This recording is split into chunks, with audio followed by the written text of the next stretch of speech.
Saya mau nanya ini, udah bisa lihat orang lain bahagia belum? Jadi kalau ada orang bahagia, kita ikut bahagia. Dalam catatan, selama tidak melanggar perintah Allah Ta'ala.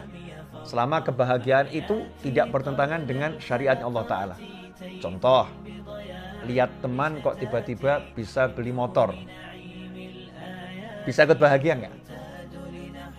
Lihat saudara tiba-tiba bisa beli kulkas. Di rumahnya tiba-tiba ada kulkas baru.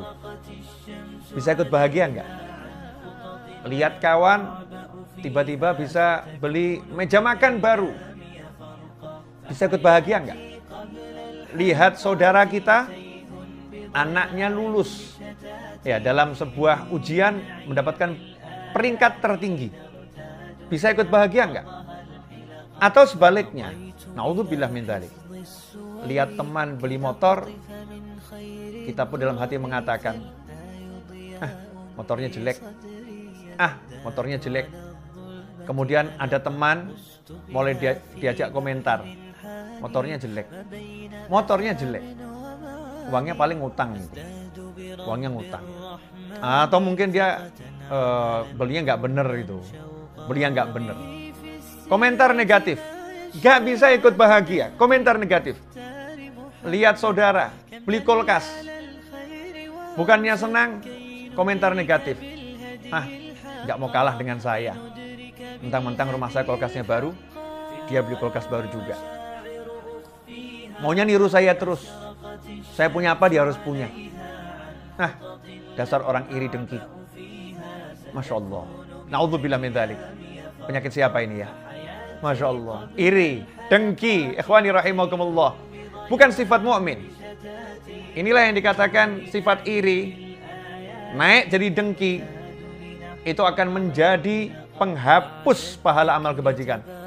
Sesungguhnya sifat iri dengki itu membakar amal soleh, hasanat, kebaikan amal soleh kita.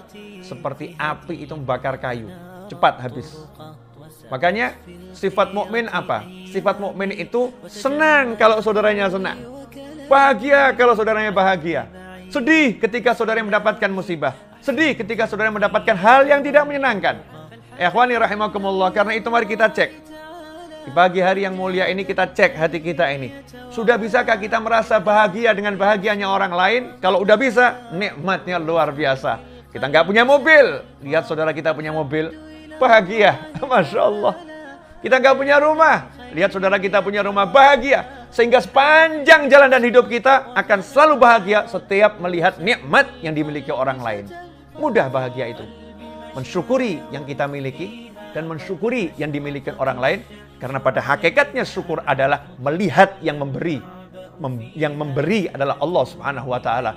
Kalau kita iri dengan pemberian yang dimiliki orang lain, berarti kita lagi protes dengan Allah Subhanahu wa taala. Kalau kita nggak suka dengan karunia yang dimiliki orang lain, berarti kita lagi protes dengan karunia yang diberikan oleh Allah Subhanahu wa taala. Kita lagi memprotes pemberinya. Kita lagi nggak suka dengan Allahnya. Na'udzubillah min dzalik. Ikhwani rahimakumullah. Karena itu syukur tidak sebatas mensyukuri yang kita miliki, tapi syukur juga mensyukuri pemberian Allah kepada orang lain. Mensyukuri karunia-karunia Allah kepada orang lain. Kalau kita bisa seperti itu, nikmat loh. Nikmat bener. Karena kita buka mata ini, toleh kanan, toleh kiri, kita akan melihat banyak nikmat pada diri kita maupun nikmat yang dimiliki orang lain. Sehingga bertemu dengan siapapun, mendengar kebaikan yang dimiliki siapapun, nikmat yang ada pada diri siapapun, yang ada ucapan Alhamdulillah. Alhamdulillah, aku turut berbahagia, aku turut berbahagia, aku ikut senang, aku ikut senang. Orang yang seperti inilah orang yang dicintai Allah Subhanahu wa taala. Semoga kita menjadi orang yang bisa mensyukuri diri kita dan mensyukuri semua nikmat Allah kepada makhluknya. Wal afu minkum wassallallahu ala sayyidina Muhammadin wa alihi wasallam walhamdulillahirabbil alamin. Wassalamualaikum warahmatullahi wabarakatuh.